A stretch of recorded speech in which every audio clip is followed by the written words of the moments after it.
on YouTube and also Discord chat. Welcome to your Strats Weekly for the week of 15 May 2021. How is everyone doing today? Hopefully really well. I am fidgeting with settings because I did not get a thing set correctly before the stream went live. What up, Taco? What's up, Zarek? How y'all doing? Hey, buddy. Hey. How much more of the... Hi, Zarek. How much more of the MDI did you end up watching, by the way? Well, not MDI, but the Pro-Am. It's kind of embarrassing, but I fell asleep about halfway through. Atta boy. I said... I woke up to some random, like, the next minute. Dude, I said goodbye, and I was like, I guess he's like AFK oh, at yeah, the moment. I woke up and I'm like, oh, Off isn't here anymore. And then I look at the stream, it's just like, it's like the pro is like one of the best healers, JDOTB, his team, and he's healing, which is sweaty. But I was like, what the fuck? I'm like, what? What happened? I was like, what happened? Did Ambrose's team win? Yeah, so... And then I gave up on looking. Yeah, so what we're talking about, by the way, for anybody who didn't know, we're talking about World of Warcraft Shadowlands specifically. There was a Pro-Am today. It's still going on, actually. Last I checked, it was still ongoing. One of our guys that we play with a whole lot, he's not... I mean, he's basically Strats family. He's not technically in our guild. He's just someone that we play with a whole lot. He's one of Nightlife's good friends, who's our guild lead. He was playing for Runtime Terror in the Pro-Am today. Unfortunately, his team did not make it out of their first match. It's single elimination, so if you have a bad match, like, that's just that. But it was a lot of fun to watch, and Goosey Good was running some straight meme comps, and last I checked, they were still in it. They were actually the match that was live versus... Old but gold, I think. Yeah, triple pally and double. That's what'd you call it? Shami. There it is. That's a mean comp. I mean, it was hysterical to watch. They were looking good. But yeah, unfortunately, Ambrose didn't make it. But it was damn cool to see him competing. Also, did you look at the mic that he got for like being one of the AMs that was selected for said Pro-Am? That blue game. Got one of the like super fancy ones. The good blue mics. Yeah, well, and also like has like custom WoW stuff on it. Man, I should have gotten a picture of it. I didn't think to grab it. I'll have to dig for it here in a minute. But yeah, it was super cool. Oh, it should be on their Twitter. Yeah, I'll have to dig it out here in a minute. But yeah, because I did enter it and retweeted it. Oh yeah, but did you win yet? That's the real question. I want that limit jersey signed by Max. Oh, you just had to be a runner-up then. Oh my god, that'd be sweet. Easy peasy, yeah. He's like their coach, guild leader. Yeah. It was a surprisingly, for being... I don't know what I expected going into it, but like the production and everything was quite good. I was actually very surprised that they had so many different people on their virtual desks. Like, they're streaming, from home. Yeah, obviously. They had Dratnos, they had Lich, they had Dark Mech, they had Jet. These are all pretty big M plus key guys and girls. Yeah, Vecino, those custom WoW mics are actually sick, and Ambrose got one. Like, all the AMs that participated in the Pro-Am got one, so, like, he got one of those. And unless the event has ended, the Twitter competition may still be ongoing if you want to throw your name in the hat to try and win one. We could totally give it away. There was so much salt. Oh, yeah? As there's going to be. I mean, there's... How many teams? 8 teams? Yeah. 2 amateur slots, 16 amateurs. Out of thousands of people that are probably, like, good enough to be pro-am amateurs. But there was somebody like, I got a 2.1K IO rating. Why don't you pick me? Oh, yeah. There's always... Like, bro, it was random. There's always people like that. Like, just... why can't you be happy that the opportunity even existed? Like, why do you have to be... Like, that's not a good look when you're being super salty about something. That's... Like, it's for charity. It's for a good cause. Like, you obviously just want, like, the fame and glory. You're not there for... the charitable what have you. You actually just want to do, I don't know. Did Vecino come back? He's in YouTube chat right now. No, I saw that, but did he come back? No, he missed. I think he missed the entire night. He's like, what's the next basis? Yeah, Vecino, I believe Taco was saying he's pretty sure it was random selection from everybody who was at some threshold cutoff. Yeah, they randomly selected. Yeah, when from what I saw, it was random, or from what I heard and read. It's still or damn maybe cool. Maybe people entered and then randomly picked. Mm-hmm. I don't know. I didn't even know it was happening until Nightlife and Ambrose came in hyped as fuck that it has that he got picked. So I didn't even know. Or maybe like the pros looked because Nerf, who is a pro on Ambrose's team, is raids and plays on Area 52, our server. Oh, nice. So maybe they gave it to the pros to look for people. I don't know. Yeah, I mean, I have no idea how it was selected. I know that regardless, Ambrose was chosen. I saw Ambrose fans in the chat. I did, yeah. Ambrose's section was lit. Yeah, there was. Actually, it's a real shame too because the meme comp got more of the large window time, which is kind of a shame because Ambrose's team actually tried something interesting on the first dungeon that they ran. They actually took an off-meta route.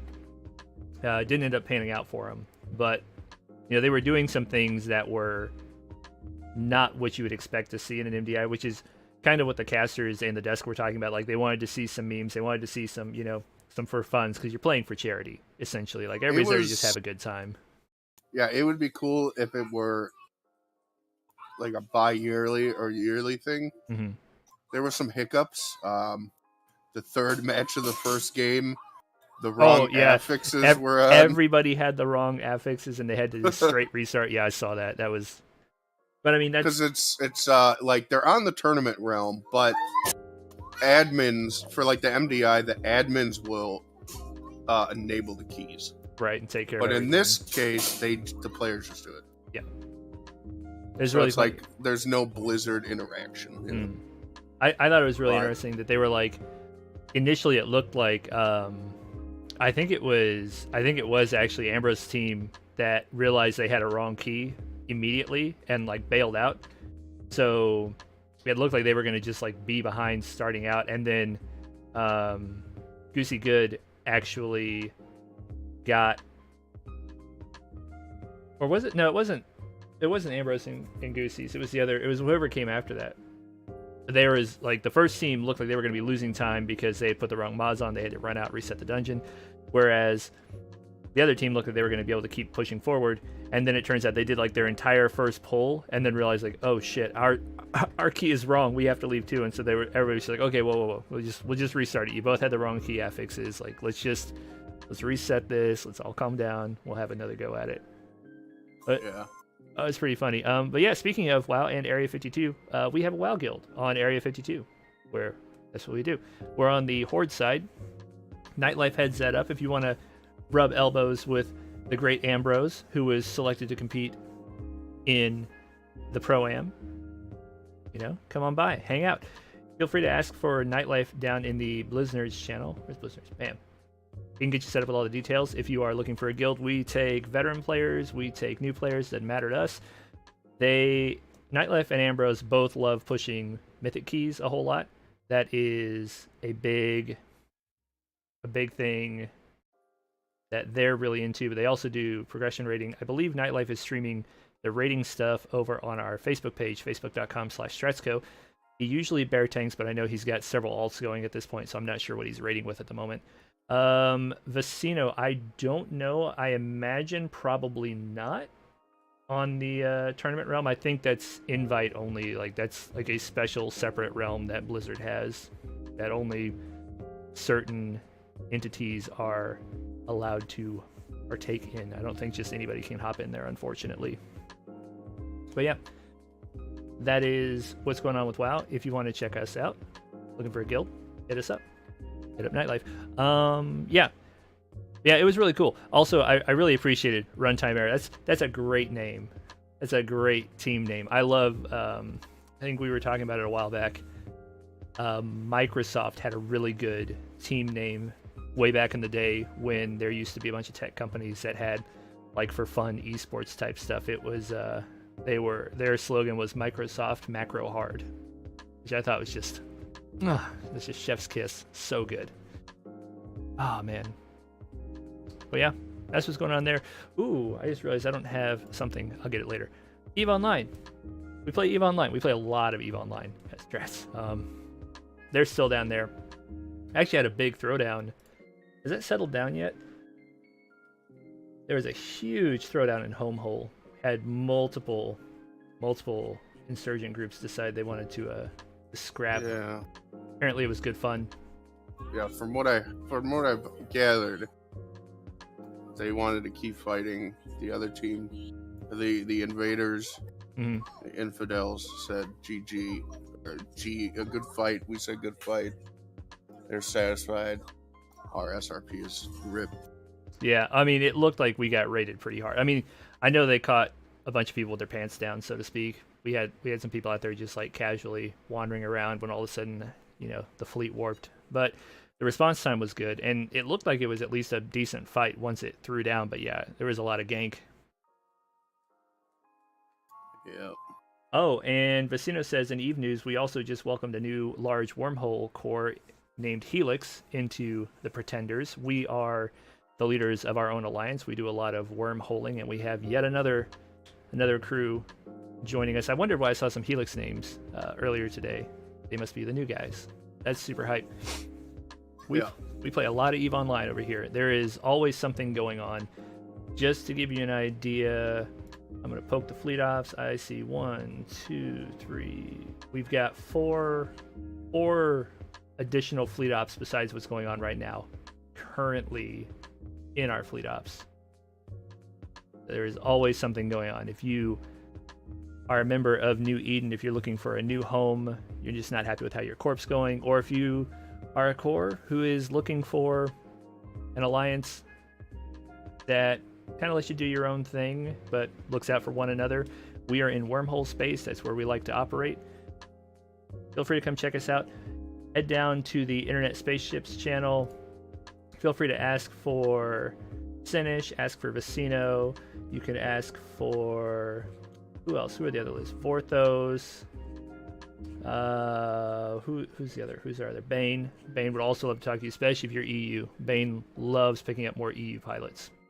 So if you are interested in any of that, if you've never played EVE before, it is a daunting learning curve, but we've got the people with the expertise to show you how to get it done well without being completely overwhelmed.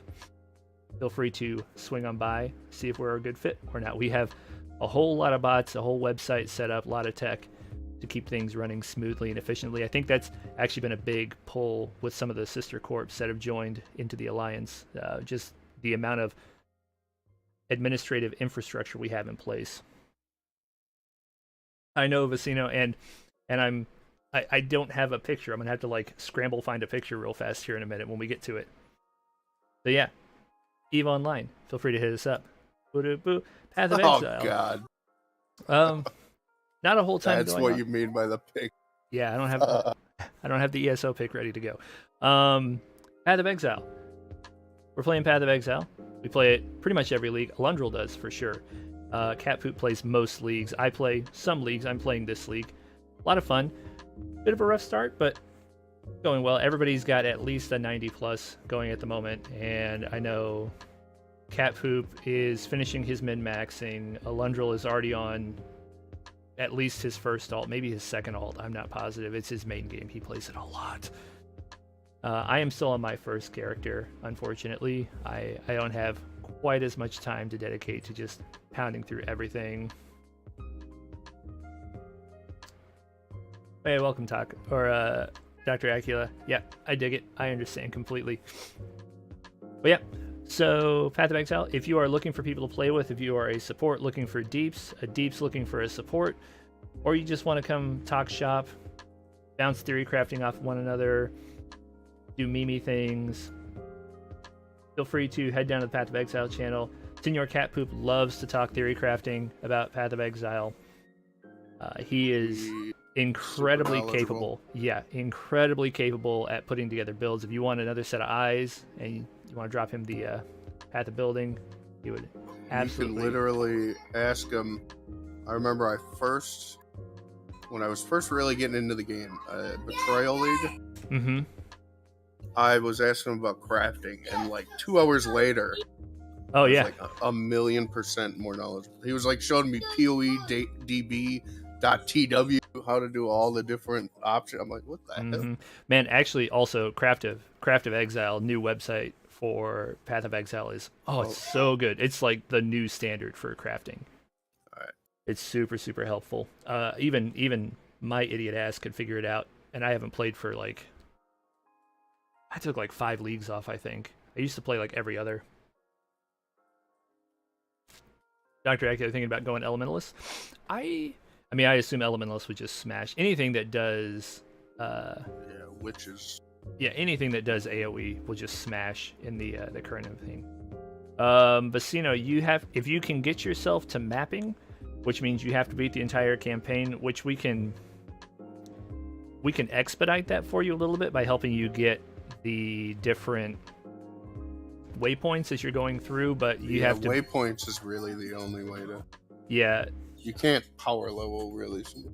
Once you get to, you can once you get to map tier, because once you can do maps, then we can bring you into high tier maps, and you can just hide in safety while we just smash things, and you will level quite quickly. But you still have to go and beat the entire campaign, which will take several hours. It's not just you could do it in one sitting, but you'd need to really kind of know what you're doing, and it would be a pretty long one-shot commitment. I did it over 3 evenings. This time around, I just kind of took my time relearning how to play with all the new mechanics and changes since the last time I played. But once you get yourself to map tier, then yes, we can help you like smash out some extra XP and such like that. It's not Diablo 3 fast. Nothing is Diablo 3 power level efficiency, but no, we can at least help out with that. Yeah, we're playing Path of Exile. We have a guild. We usually, especially at league start, we have a lot of beginner items in there. We usually throw a couple of white t-shirts, low level bits of gear for all the different classes to borrow, so you can just kind of get on your feet and you don't have to worry about scraping together a couple chaos right at the beginning of the season in order to buy stuff from other players. Like, we've got that. We'll lend it out to you. We don't mind, as long as you give it back. But yeah, we're playing PoE. If you're interested, like I said, head on down to the Path of Exile channel. Hit up Alundril or Cat Poop or myself. Any of us can get you sorted out there. It's time to talk about everybody's favorite game, Princess Connect Redive. Who's hype? Anybody hype? Clan battles are coming again. Crickets. We're gonna get ranked again. Hey, we were in the top 2K, and I'm excited for the next clan battle. I haven't looked at the details of it yet. I just know it's coming on the 19th, which is pretty hype, because that'll also be double normal drop, which is great because we just got the new 9-5 gear released, and oh my god, I have so much gear I have to grind now. So I'm looking forward to double normal drops. That will speed that along a lot. But we are playing Princess Connect Redive on the global servers. We are a small but very capable clan. We have been doing quite well for ourselves. We're in a nice reward tier. If we get a handful more members that are similarly capable, I have no doubt we could crack top 1500 for the next gear reward. Hell, we might do it ourselves at this rate, because we're starting to get pretty strong. I'm starting to really like our odds. I'm about to get 2 big power increases going into the next clan battle that I'm real hyped for. So if you are interested in playing Princess Connect Redive, hit me up specifically. Hit me up in gaming, or just shoot me a DM. We can get you sorted out there. It's a lot of fun. There's nothing wrong with having waifus. Totally okay. Precious is playing. It's fine. We got Valheim. Valheim server's actually been had a nice little tick of activity. We picked up a few new people previously, and they have been massively colonizing the north. Actually, I wonder if I can find that screenshot they sent. Where was it? Oh, maybe they DM'd it to me. There's a great screenshot though of their just how much of their stuff they've got set up there. Boop. Oh, there it is. Boom. Let's pull it over here. Yeah, they are setting up over here. So this is the opening areas. This is all their stuff they've been working on up here. A lot of cool stuff going on the Valheim server. We don't currently have any additional space for new players on the server, but we do have a lot of people that enjoy playing Valheim, who love to talk Valheim, share screenshots, all that kind of stuff. We have some people who are kind of hanging out, waiting for the next update to drop, whenever that will eventually come out. But yeah, we got a lot of people playing Valheim. If you are looking for people to play Valheim with, come hit us up. Swing by the Valheim channel. Feel free to ask for literally anybody in there. They're all playing all the time. They love to help each other. Precious Kitty loves to play with literally anyone. She will help you with your projects. Biggles will play if he's not working, which is pretty much all he does these days. But yeah, a lot of good stuff going on with Valheim. You are looking for peeps to play with, feel free to swing by, hit us up. Boop, boop. What else we got in here? Overwatch League. Oh, it's such a sadness to be an off week. All right, Dr. Akila, I'll bear that in mind if we have anybody else coming around. Vecino, I don't know if it would. At the moment, we don't have a need for it. I think when we get to when the next update drops, we might have to revisit this conversation, because we are definitely over capacity on the server, but thankfully not everybody is playing concurrently. However, if we end up with a bunch of concurrent players, then it's going to be troubles. Logo, wake up. Hey, Braden woke up. What up, Braden? Whoa, Yes. You were taking a nap, weren't you? Not recently. I did a while ago. I'm going to just assume you slept. You were sleeping through it. Dude, Overwatch League, though. It's off week. But, there's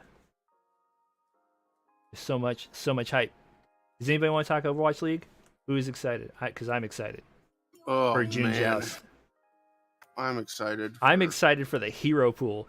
So for those who don't know, we're going into hero pool for Overwatch League for the entirety of the June Joust tournament, which is 4 weeks plus the finals. No Tracer, no Sombra, no Reinhardt, no Zenyatta at all. The meta is fucked. I was watching, Custa had a stream when this information came out. Custa has no clue what we're about to be playing. Yeah, I was surprised to see these four, because those are ones that I saw, especially the first two. Be interested to see what they switch off to. Yeah, so as I understand it, the way they chose this is any hero who had at least 10% pick rate was in the lottery, and they just like random pulled 4 heroes, or two DPS, 1 tank, 1 support, and they are just banned for the entirety of the June Joust, and they are not eligible for future banning, so they will all be back in for all the subsequent tournaments this year, and different heroes will be hero pooled out. How do you think it would have? How do you think the June Joust would have been if it's a Sombra that was McCree? Honestly, it's what's funny to me is McCree, one of his big responsibilities is dealing with Tracer and Sombra. So actually, I'm more interested on if McCree gets banned in a future tournament, what's going to happen with Tracers and Sombras running around unchecked? Like, what are you going to do? What's your solution now that you don't have just like a quick stun ability? Okay. Like that's what I'm really curious about, because what this has done. So you've lost Reinhardt. One of the things that people are postulating is there may be a rush comp built around double shield with Sigma and what's her name? Centaur. What's the Centaur's name? I can't remember now. Orisa. Orisa. Yeah, oh yeah, that's true, Vicino. There is still Brig for dealing with Tracer Sombra, but like Brig's responsibility in those comps is usually like Ana babysitter, which is great, but that means you don't have anybody. Like Brig can only be, if Brig is babysitting your Ana, then you don't have anybody to babysit your DPS. Like the DPS would have to be self-sufficient as well, because usually you'll see, or it's not uncommon, I should say, to see Brig and McCree. So I think Tracers and Sombras are going to run wild if McCree or Brig, either one, get banned in the future for a tournament. But yeah, there's a lot of speculation that we might see Orisa Sigma double shield. There's talk that we might see double sniper, since you no longer have a Tracer and Sombra to go back there and harass. So we might see Ashe Widow, or maybe Ashe McCree is not really double sniper, but double hit scan. Or like Ashe Hanzo, Widow Hanzo. There's a lot of interesting long-range compositions that are possible. And one of the other things that was talked about is because you've lost Tracer Sombra and Zenyatta, Winston Dive is going to be weaker as well, potentially, because you no longer have the armor shred orb from Zenyatta. You don't have the Discord orb anymore, right? So your damage out will be a little bit weaker, and you don't have Tracer Sombra, who are two of the biggest like follow-ups that can go in with a Winston, or in support of a Winston, or follow up after the Winston is exiting to secure the kill. So there's a lot of discussion that Winston we might not see very many monkey comps either, which will be really interesting to see how this affects Dallas specifically, because Dallas has been playing a lot of monkey, and they don't have a hit scan yet. They have signed Pine, the big boss is back from season 1, which is super hype, but he still has to get his visa sorted out yet. So he's not here to play for them. And then you've also got a lot of people are talking about San Francisco might actually have a rough June, because Reinhardt is Super's best tank by a mile. And while he's also very, very good at Roadhog by all counts, Roadhog, if it ends up becoming a double shield meta with Orisa Sigma, Roadhog is not super effective into double shield. So there's a lot of curiosities about how the meta is going to shake out. Nobody seems to be certain what will actually be played. Has like a rotation of heroes been a standard thing in Overwatch League, or is it a new thing? It's at least since last year. I don't know how new, because I did not watch seasons 2 or 3 very closely, because quite frankly, Houston was just in a rough spot. So it was hard. Vicino, that's just I'm just telling you, Vicino, what the experts have said. Like that was actually like Custa was postulating that might be a situation. You just gotta accept it, man. If I was a fan of Overwatch League, I don't know how I would feel about that. Because like I understand its purpose, it's to keep things interesting, but at the same time, it also feels like it's like, hey, let's add arbitrary RNG into the game, like into professional competitive gaming. Just wouldn't sit well with me, at least. Yeah, so that was an interesting discussion, and that I saw Custa was talking about that as well, actually. And he said that initially he was not a fan, but he actually appreciates it because it prevents us from getting into what happened in like GOAT's era, where everybody ran the exact same thing every time. There was no variance. It was just the same 6 heroes on both sides smashing into each other over and over and over. The meta just got real stale and boring to watch. And then they previously experimented with bans, or like a hero pool that was on like a 2-week rotation.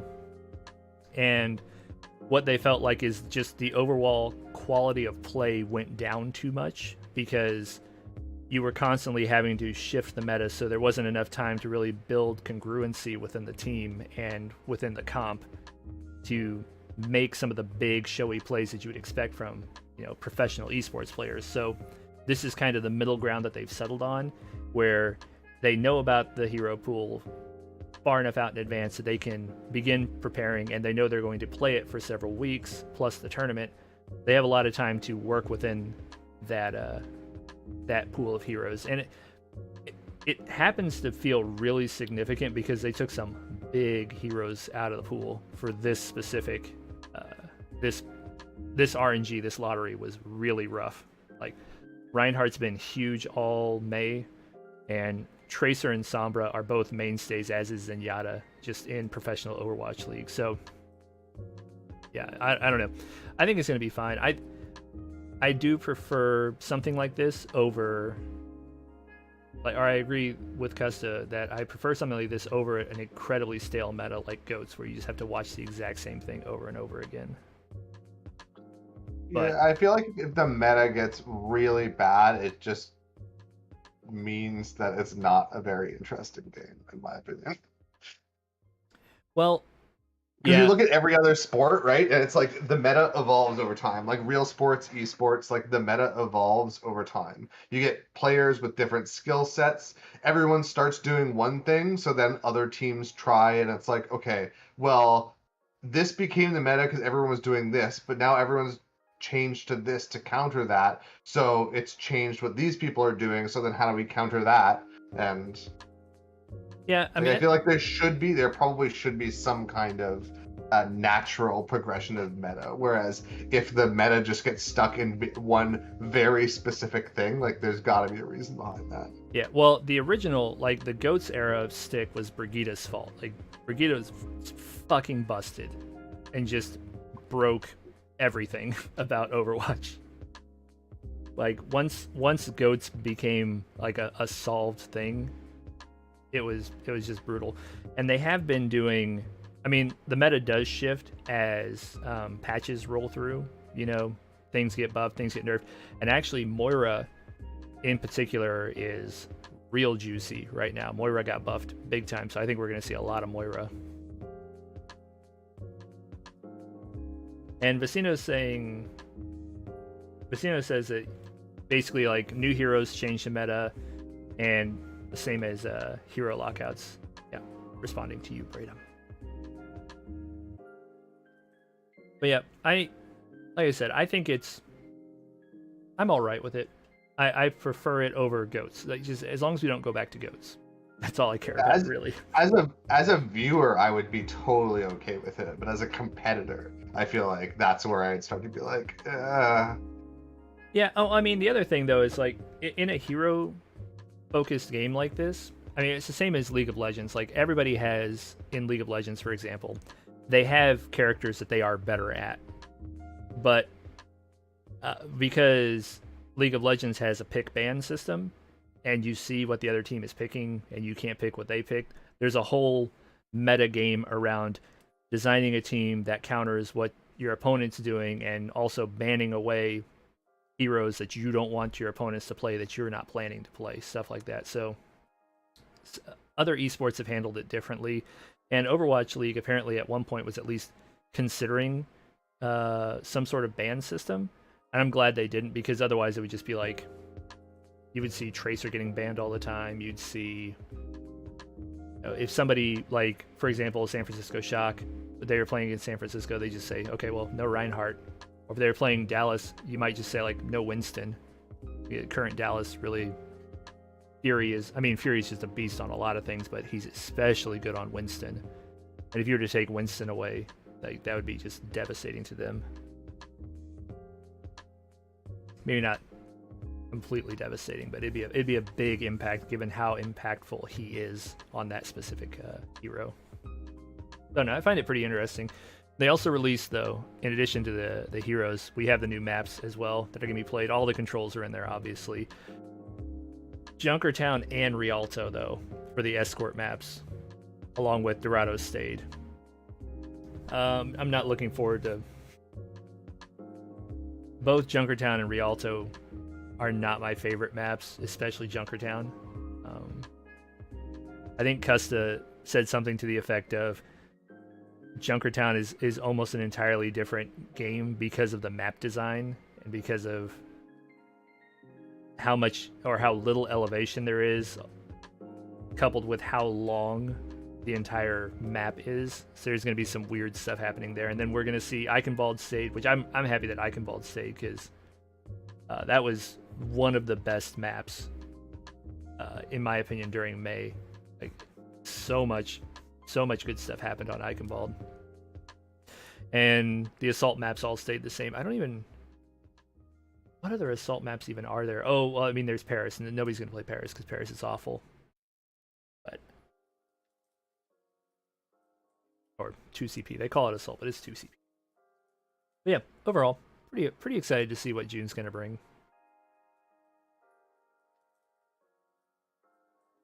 Always been your opinion. This type of esports, they always have to consistently be releasing new heroes in the game to keep it interesting.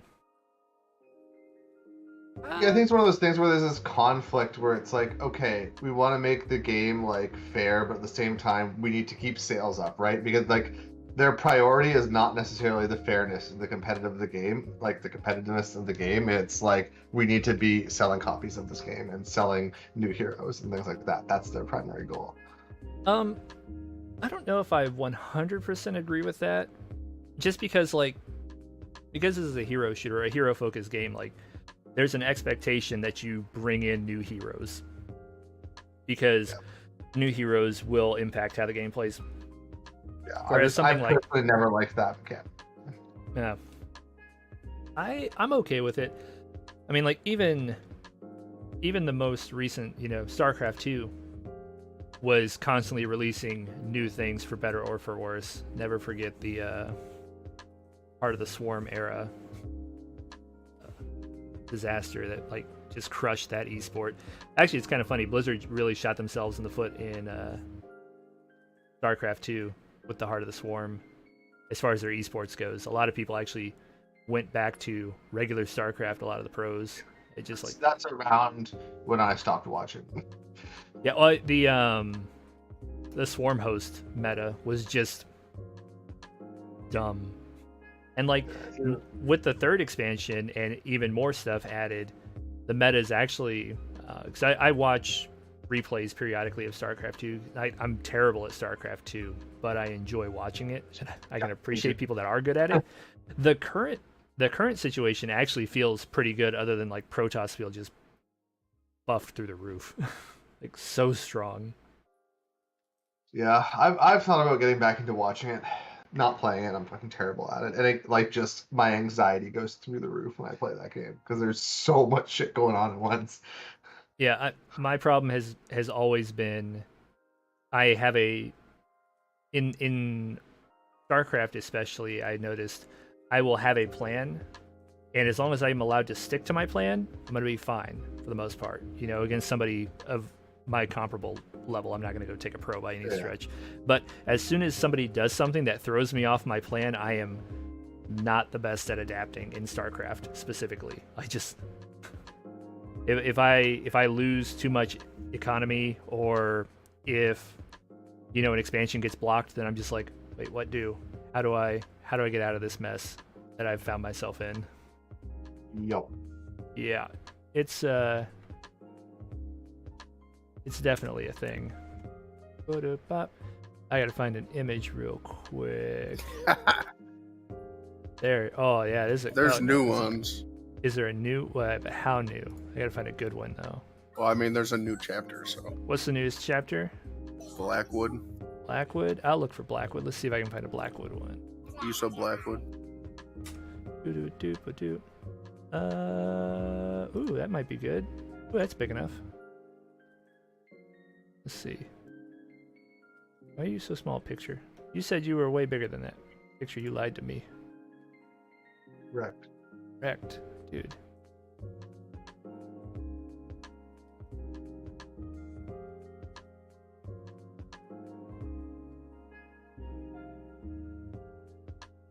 This picture said it was like way bigger than it actually is. You lied. Fine. I didn't want you to use that picture anyway. I'll find a different picture. Pop. But yeah, while I'm looking for this picture, Taco, tell the good folks out in YouTube land about the new exciting re spin up of the OG Strats Guild. The OG. So, Elder Scrolls Online. Elder Strats Online. We are rebuilding. Surge, who was formerly a recruiter and really recruited a lot of the EU guys for us in Eve. He had to do real life stuff. He had a kid. And then he came back, and him and his wife, they used to play on, I think, PS4, but now they're moving to PC, and then they gotta re-level up and everything. They have ascended. Yeah. And so Surge is, me and Surge are leading.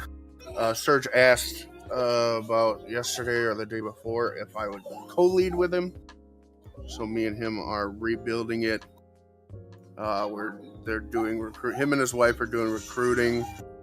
They are, if anybody wants to join, we are PCNA. Surge and his wife are in the UK. Their pings somehow are still good for NA. But yeah, if there's any EU people that play in NA, which there are quite a bit, we are active in the mornings, days, nights. We got full. We do everything: PvE, PvP for AD, Eldmary Dominion. So we'll do some Cyrodiil, we'll do some Battlegrounds, we'll do dungeons, veteran dungeons, hard modes, trials, veteran trials, hard mode, housing contests, raffles, farming stuff, Sky Shard events. There's a lot of events you can do in ESO. Economy, I hope some point to have a trader, which is probably the hardest thing to get into in ESO, because you gotta have a lot of money. So I'm just making money right now. Oh, you're just on that grind. I'm just in a couple trader guilds making money. There's an event currently that started Friday. It's going until next Thursday. Double XP from all sources. Double gold from all sources. Good lord. And double harvest nodes.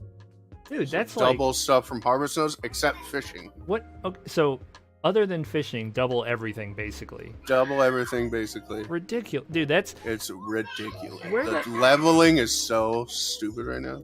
Dude, that's one of those things where, like, why don't more games, like, just, you don't have to do it all the time.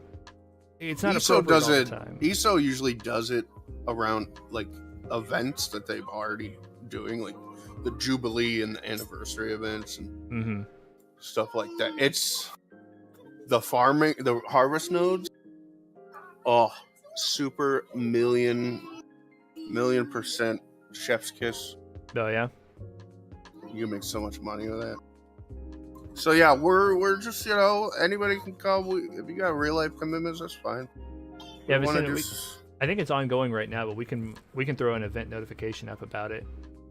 Unless you're talking about like having a specific thing, like a specific time for it. Is the Dolmer triangle power leveling thing still a thing? The Dolmens, yeah. The triangle one, I forgot where it is. Yeah, Alakir. Yeah, the desert. Oh my god. I might pop in and try to keep leveling the one that I was doing. I think we so we had a purge. There were some Strats members that were kicked, but they hadn't logged in for at least a couple of years.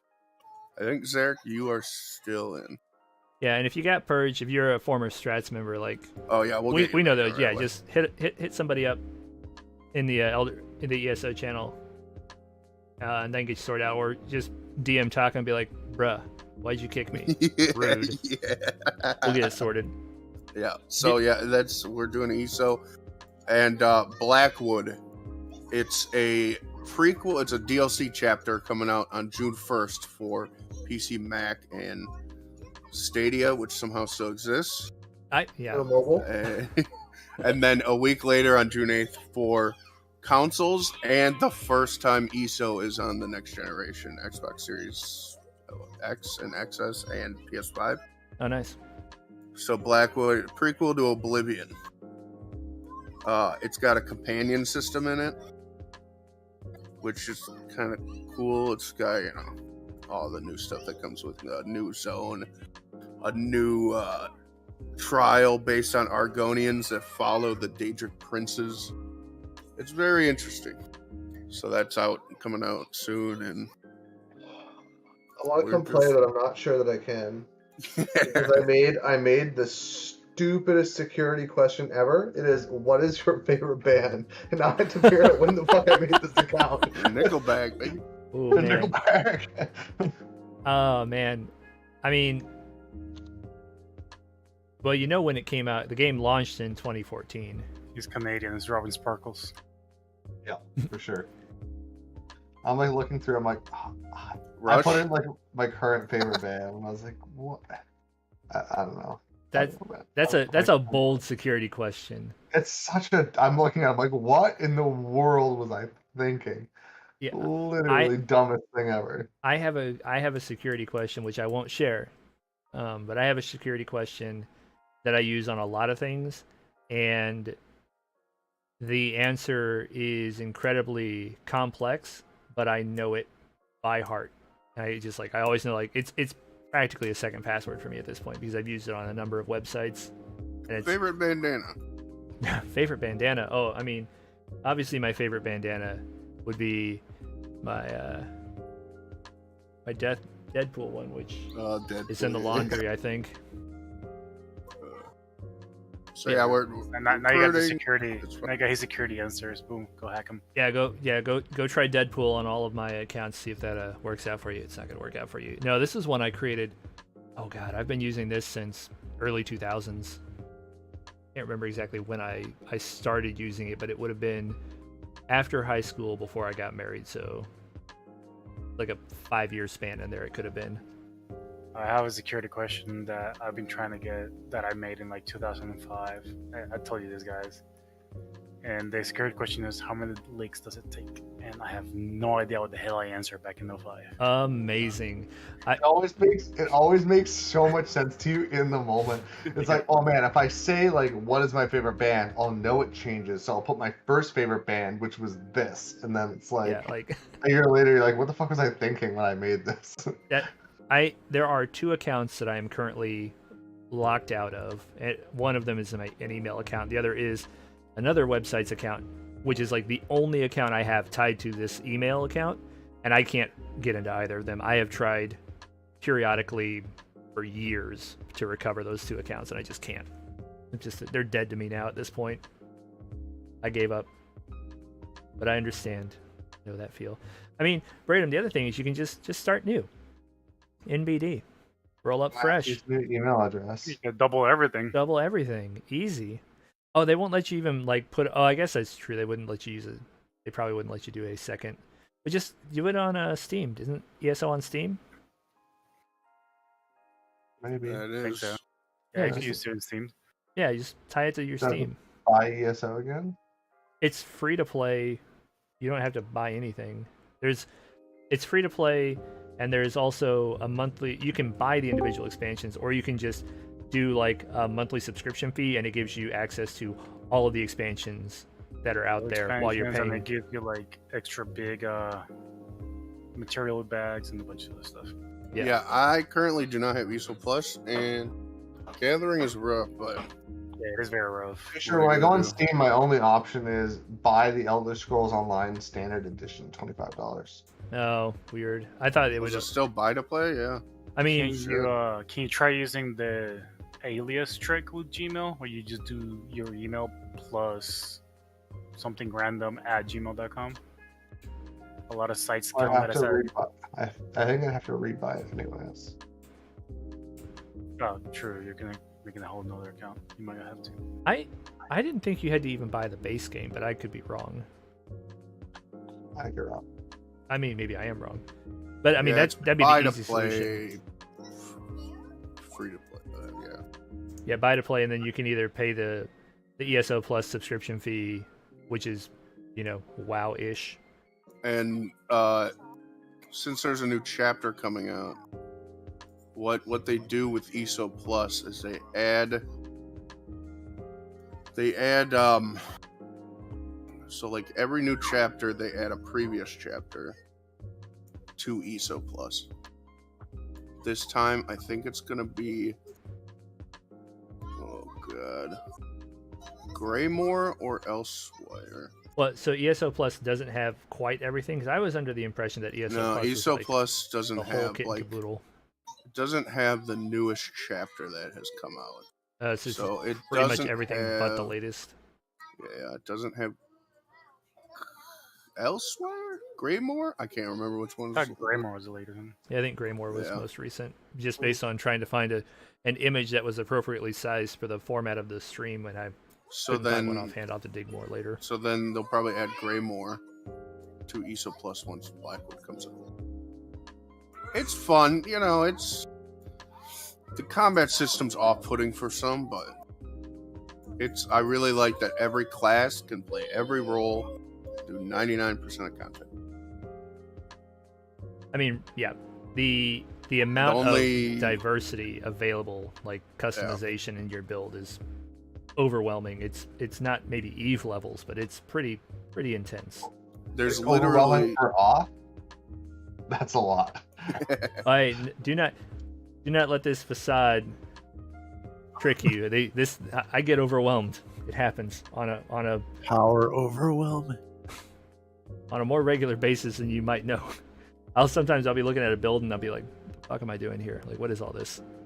Oh, and we're currently trying to get a guild hall going. We don't have that yet, but we got it. It's either a lot of crowns, a lot of real money, or a lot of gold to get all the crafting stations, all the set crafting stations, all the Mundus stones, all the NPCs. Hey, you'll I get feel there. like We'll I get feel like there. Auth is the opposite of me when it comes to builds and stuff. Auth like strategizes, researches all the abilities and everything. I just like read through a couple. I'm like, oh, that one sounds kind of cool, and click it. Oh yeah, that's And people are like, oh, like what does that ability do? It's like, I don't know. I remember it sounded good at the time, but I don't know. no, dude. That's how you end up in a FOMO situation. Start leveling up, and you're like, man, what if I could have had a better build? If only I'd researched more. I'm playing a Bobo Necromancer, leveling up right now. It's fun, off metas, kind of cool. But yeah, fun game.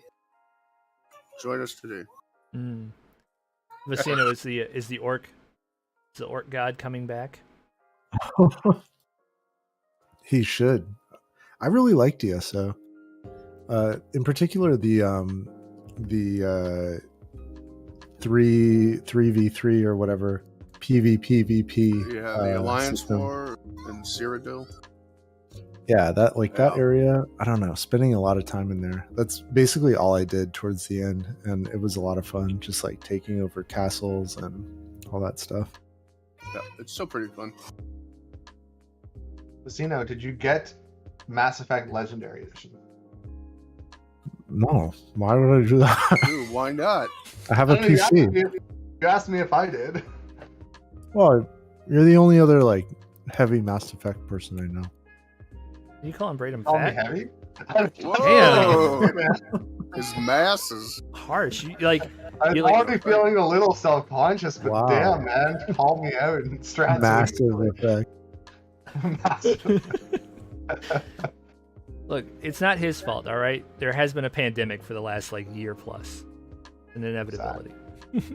What's worse is like I'm in a Mass Effect group, and like all the posts that are complaining about things with the Legendary Edition on consoles are things that like have had mods forever. Standard.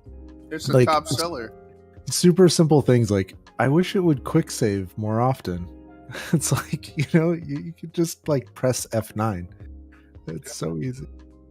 Or in there, I mean, surely there's a way to go into the menu and like manually save your game also. Like, if you're not saving your fucking game, that's on you. Well, I know, but like, it's definitely much more of a pain in the ass to go through a menu than just hit a hotkey. Bro, I played Pokemon on Game Boy. Like, I know about saving.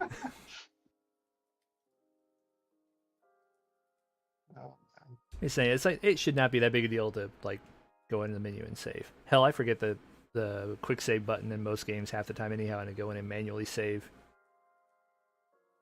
Yeah, I was actually so excited about the Legendary Edition because the original rumor was that they were basically going to be like remaking it, and then it was like, just a reskin. That's like, well, that's my biggest thing. Like, I don't care that the textures aren't high res enough. Like, that's not what's going to stop me from going back and playing the first one. It's like the clunkiness of it. Yeah. The combat system in ME1 versus like 2 and 3 is just like night and day. I like how they on the Steam page in the recommended setting, system requirements, they put GTX 1070 / RTX 200. Like, damn, there's an RTX 200, not 2000. Yeah. Where's it at? Man, is the it 285 RX.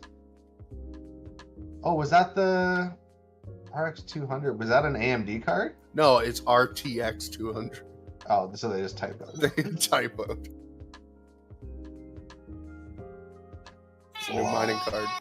Yeah, I mean, what I would love is a remake of Mass Effect, or like another Mass Effect in the original trilogy story that was like really well done. Prequel?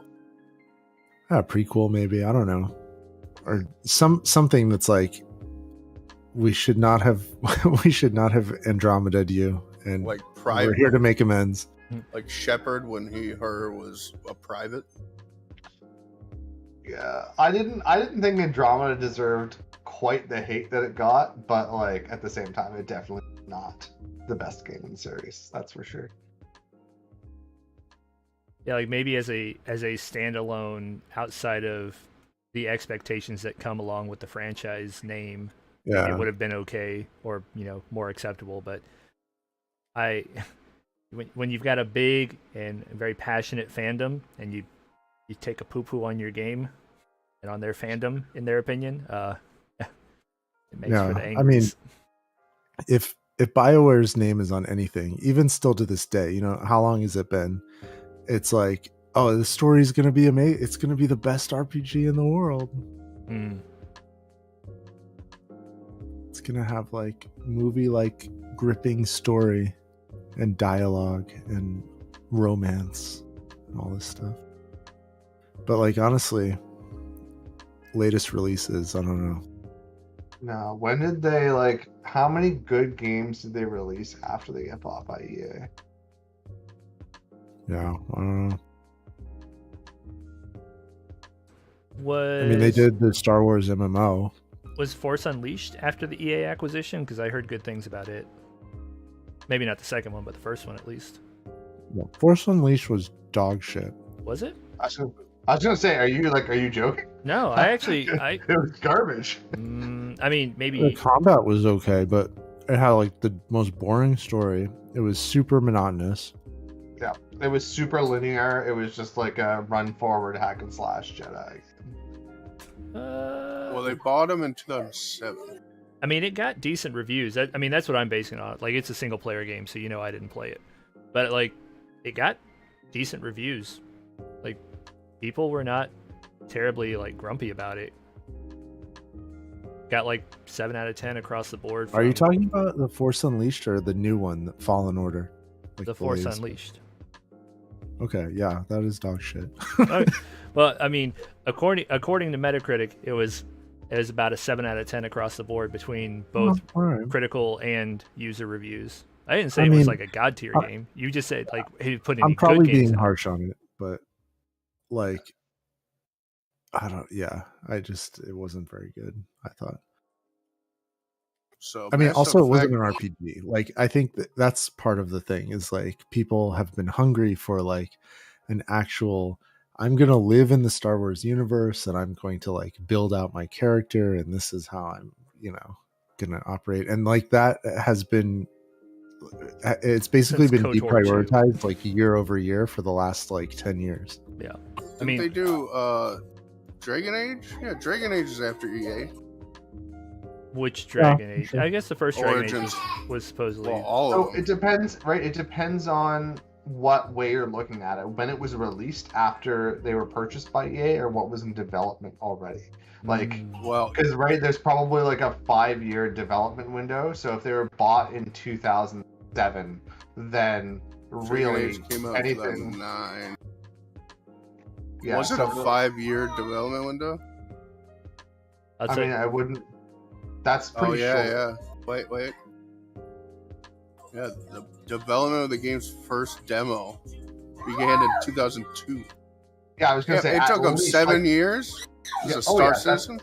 That's standard. Well, like they normally don't announce it until it's like at least halfway through development, unless you're Cyberpunk. Well, or Or Star Citizen. or Anthem. Hashtag BioWare. Dude, Anthem is. Yeah, is so great. really after, if you're looking at Engineer. like 2012-ish, Mass Effect 3 would have probably started development around when they got bought by EA. When did 2 start? Well, 1 came out after they got acquired, so then Mass 2. Effect, yeah, it came out the year they got acquired, so it was basically done then. Yeah, it was like October and then November. And to be fair, 2 was probably the best game in the series, in my opinion. Well, I remember they merged BioWare with Mythic. I wonder what Mythic would have done. I think two was the best gameplay, but I think 1 was the best story. Yeah, one was also very good. Dragon Age 2, I recall being pretty good as well. Came out in 2011. Yeah, that's true. Most of it is stuff that would have been in development although if you look at the timeline, Mass Effect 2 came out in 2010 and the Mass Effect 3 came out in 2012. That seems like they must have been doing some development on those at the same time. Well, I mean, I think people give too much credit or like negative credit to EA and publishers. I get that like it's a monkey on your back, but also like it's an entire focus area of the company that you don't have to worry about anymore. Previously you have to get funding for your game, you have to bankroll it until it gets bought. So, to some extent, like it makes things easier on the company to focus on just the design and development of a game. I don't know. I don't think EA is as bad as they used to be. They've had some good. They've had some good stuff, Apex. We talked about this the other is day. lit. Yeah, I mean they've had some good, but I mean then you just look at the entire EA Sports division, which has just been a constant decline. CNC Remaster was pretty good. They released the source code of the CNC Remaster. I mean, open source. Why would EA make it open source, huh? Because they didn't want to do anything else with it.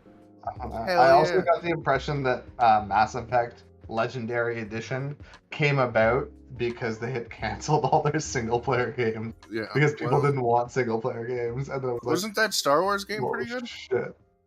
I mean, I personally didn't like Jedi Fallen Order. I thought it was just... Yeah. I thought it was same. just like the new Force Unleashed. Yeah, totally agree. To answer your question before, why would they make it open source? It's talent acquisition usually. A lot of times there's not a large enough pool to hire, especially if you're using like a very unique code base or a unique engine. So people will put it out in order to have people work on stuff like that, and then you're increasing your talent pool that you can hire Hey, from. there's some animators out there, all right? Games Workshop's getting all the Warhammer guys. EA's got to get the... It's not like BioWare hasn't come out with anything good since they were purchased by EA. Like They haven't gone No. completely to shit. But there I are a agree. lot of cases. There are a lot of cases of companies being bought out by publishers, and then like I think the two most brutal ones have been EA and Ubisoft, where it's just like they basically it's like, okay, let's wring out this rag and then toss it aside. Yeah, I agree. I mean, But it's not like certainly all publishers aren't bad, and it doesn't mean like if they do that with some franchises, it doesn't mean they kill every franchise they touch. I mean, nobody can kill anything as good as Microsoft. Skype, RP.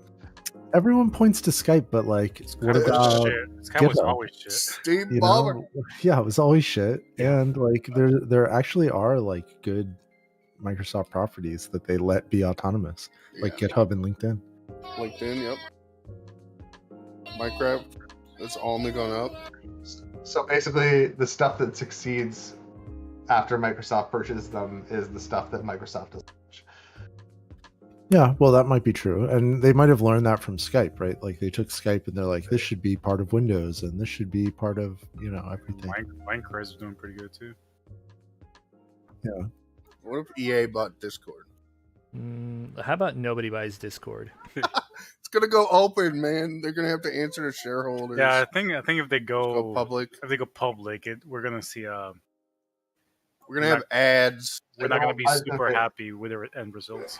I don't think there's going to be any winning Discord, because once it gets purchased or they go public, the answer is going to be how do we maximize profit? Or like that's the question that's going to be asked is how do we maximize profits? Well, It you have hasn't to ever sell to problem. a company that is interested in the user base, which is hard because you also then need to find a company where there's not 100% overlap. Yep. Yeah. I don't know. I think I don't know. Epic? one of the things I would expect to see is Not Fortnite Epic. I'd say one of the things, if Discord were to get acquired, or things were to change with Discord, one of the things I would expect to see is some sort of limitation on the number of servers you can create, or possibly even just like be a part of if you're a completely free user. Like those are the kind of limitations I would expect them to try and monetize off of. Yeah. And if they did it based on like number of servers you're allowed to join, I think if they made it not unreasonably low, I think that wouldn't impact a whole lot of people. And if it's a number that you are allowed to create, Wouldn't the first thing hit by monetization be streaming? Like, why ads and streaming? It would No, be very hard like to have ads. lower quality Discord streaming it for free. I mean, it already is. Oh, it already is. Yeah, Nitro. oh, really? Oh shit. You can stream well on the Strats Discord server because we're a level 3 server. Or maybe like free people can stream if they go public. Yeah, Nah, there may be something. Yeah, I don't know. You could also do. It's You hard could to do as speculate. if you created like a more like a discover page that more people used, then you could potentially market. Oh, You yeah. could run ads, but within the ecosystem, right?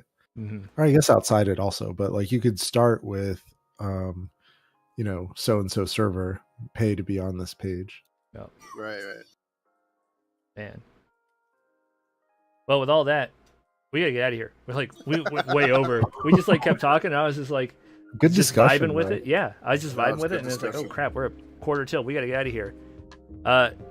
So yeah, thanks to everybody who came out. Hope you guys had a blast. We do this every week on Saturday evenings. See you next week. Take it easy, y'all. Bye. Waiting for the Giant clear sign. monkey.